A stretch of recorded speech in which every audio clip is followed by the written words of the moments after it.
The longer I worked there, the more I saw that things weren't making sense. Glencare of Wilmington hired Corey Rotella as a housekeeper last June. After a month or two, she was promoted to nurse's aide in the special care unit.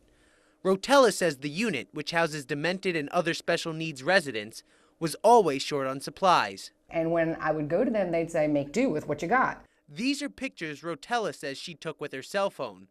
Bathrooms were often out of order. We had toilets that would break down the entire shift. And we only had 2 wheelchair accessible bathrooms, so we had to use them anyway. And she also says residents would often have unexplainable bruises. There's one resident, I walked in, black eye, knot on his head, little mark on his nose. Problems with this facility are nothing new. Before Carnegie Healthcare bought it, it was known as Jasmine Cove. Before that, the Meadows. Under both names, it had a history of violations. Over the 3 name changes since I've been there, nothing's changed. This former Glencare employee is a certified nursing assistant who asks that we hide her identity. We'll call her Mary. She confirms Rotella's story. The hot water problems, staff not being properly trained to take care of the elderly, residents come up with bruises, no one knows where they come from, they blame each shift for it. Mary says she documented everything she saw and reported it to her supervisors. When you report it, it's like a chain of command, but in that chain of command, it's like nothing is done after we do our part as far as reporting. Glencare's own policy says the administrator is responsible to report accidents and incidents, but DSS says the incidents these employees are telling us about were never reported.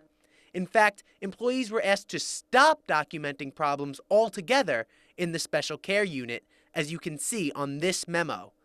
Rotella says she's not just a disgruntled employee.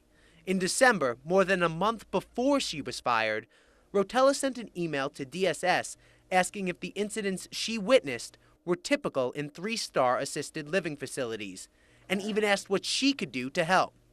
Rotella also contacted a patients' rights advocacy group and says she began to voice her concerns around the facility. They had us have a meeting. They sat me down and another employee down, and they said, look, we feel like you're stepping on our toes.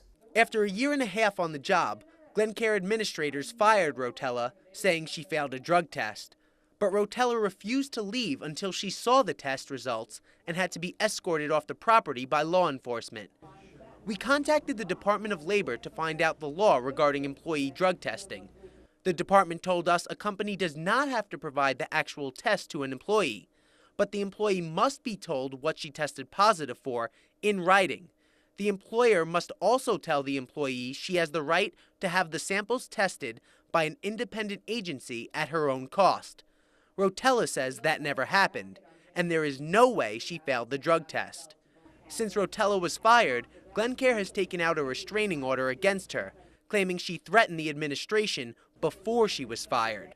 Other employees who raised concerns about resident care have also been accused of threatening administrators.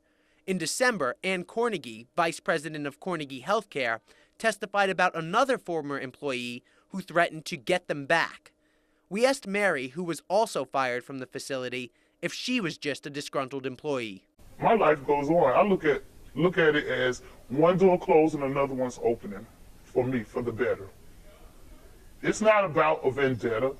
It's because I care about the people that live there, that reside there. The 2 women say the only reason they decided to come forward was to protect their elderly friends. You have some residents that live there that don't have no family to come see them. So they basically need a voice to speak what goes on in their everyday living for them.